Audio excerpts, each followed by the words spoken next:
El Señor esté con ustedes. Evangelio de nuestro Señor Jesucristo según San Marcos.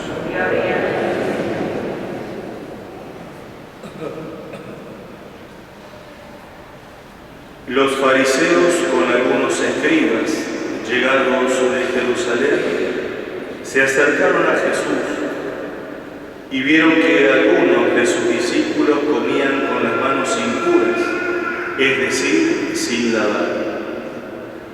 Los fariseos en efecto y los judíos en general no comen sin lavarse antes cuidadosamente las manos, siguiendo la tradición de sus antepasados.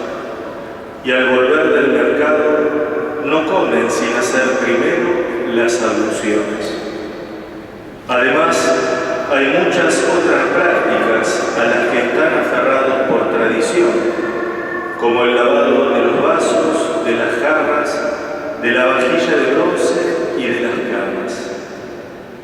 Entonces los fariseos y los escribas preguntaron a Jesús: ¿por qué tus discípulos no proceden de acuerdo con la tradición de nuestros antepasados, sino que comen con las manos impuras?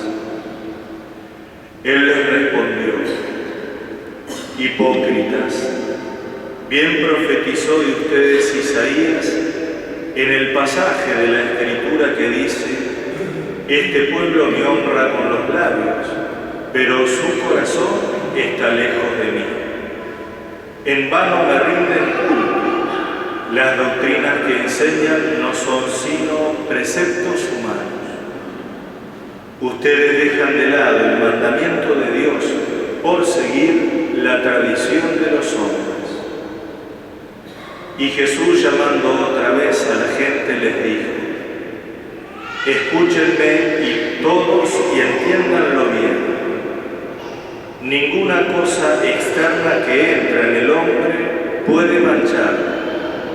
Lo que lo hace impuro es aquello que sale del hombre, porque es del interior, del corazón de los hombres, de donde provienen las malas intenciones, las fornicaciones, los robos, los homicidios, los adulterios, la avaricia, la maldad, los engaños, las deshonestidades, la envidia, la difamación, el orgullo y el desatino. Todas estas cosas malas proceden del interior y son las que manchan al hombre. Palabra del Señor.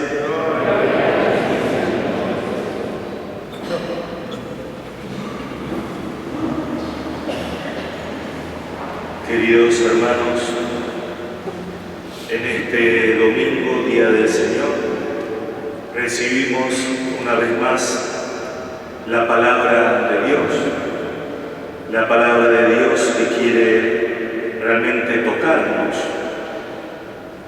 nuestra vida a través de nuestra escucha y de nuestra reflexión. Si hoy le pudiéramos poner un solo nombre que nuclee los diversos temas que trata en su conjunto la palabra que hemos recibido, podríamos poner como título lo que Jesús pide de nuestra religiosidad. Ya en la primera lectura del libro del Deuteronomio veíamos que Israel tenía algo que no condecía con ser una nación pequeña, sino que justamente por la cercanía que Dios tiene para con Israel, podía ser tomado en cuanto a su legislación, la sabiduría que tenía como pueblo, como si fuera, al contrario, una gran nación. Israel era tenida en cuenta, alabada por él. Fíjense que no en vano si comparamos la religiosidad de Israel con religiosidades o ideas que tenían pueblos vecinos, o por ejemplo la Gran Grecia. Israel es el primer pueblo empezar a entender que el mal no es algo que está afuera de las personas, sino que el mal, si está afuera, es porque procede del corazón de los hombres. En la antigua Grecia, que eran politeístas, por ejemplo, ¿cómo se explicaba el mal que a veces se veía de modo manifiesto en nuestro mundo? Y por una pelea entre los dioses, que tenían mucha carga humana en cómo eran representados. Entonces, por ejemplo, una pelea entre dioses tenía sus consecuencias aquí en la tierra. Dioses que manejaban el fuego, el viento, los huracanes. En esa pelea se desataban poderes que luego tenían su poder por extensión aquí. Entonces el mal que uno debía padecer, ¿cómo se explicaba? Por esa pelea intradivina que se daba en otra esfera. Israel ya empieza a avanzar en otro sentido, en otra clase de explicación mucho más sabia. El mal que padecemos en el mundo ha empezado a rodar porque el hombre ha puesto el mal en la historia. Claro, justamente Israel tenía un Dios cercano, un Dios que era capaz de hacer de su dominio en el corazón de los hombres. Entonces, claro, así uno tiene más capacidad para poder entender que el mal sale de nuestro corazón, porque tenemos un Dios del corazón que allí, en esa sede, puede tocarnos, puede sanarnos. Y esa es la enseñanza de Jesús. Para un cristiano, el mal no es algo que está allí afuera, como el viento, sino es algo que los hombres vamos poniendo en la historia.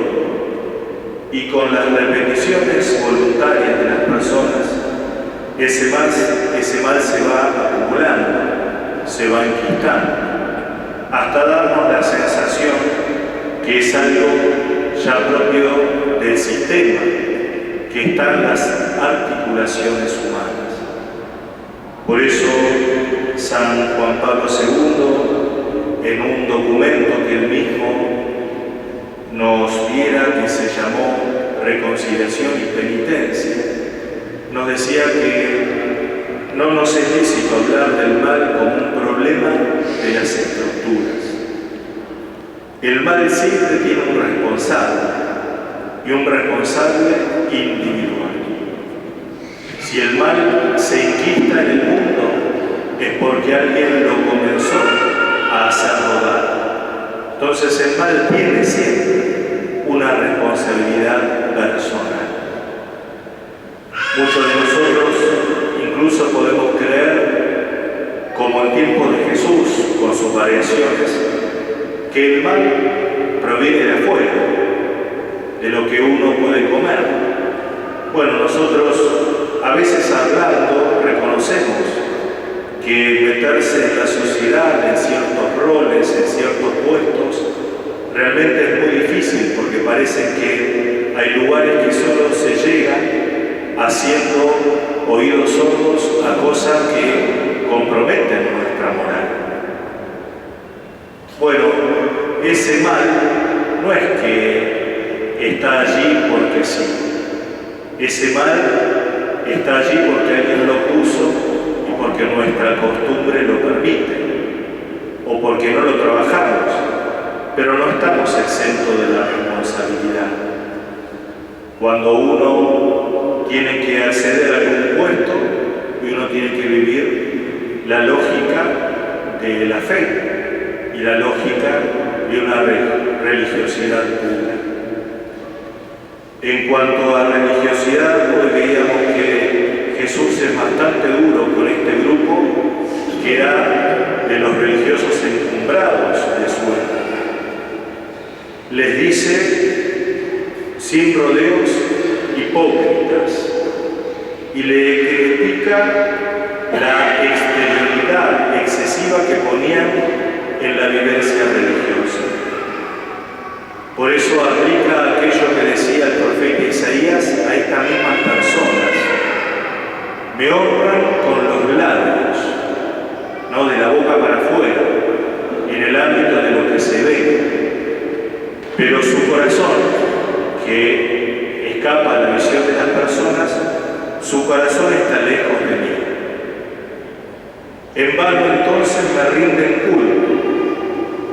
Claro, porque no es un culto puro, un culto que es expresión de la totalidad de mi persona.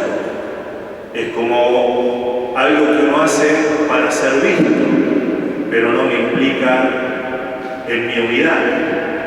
Entonces, también se da esto otro. Muchas veces las doctrinas que enseñan no son la palabra de Dios, sino que son las costumbres, las tradiciones humanas, que incluso como si fuera una ideología, han llegado a ocupar o a estar por encima de la mismísima palabra de Dios. El Señor entonces critica una religión que considere que el mal está afuera y que no parte de nosotros. El Señor allí nos dice, cuidado, los que tienen tendencia a pensar que el mal siempre está en otros, que está afuera, presten atención. El mal brota del corazón humano y tiene responsabilidad personal. Para otros que quieran hacer de la religiosidad un asunto meramente externo, el Señor nos dice, ojo con la hipocresía.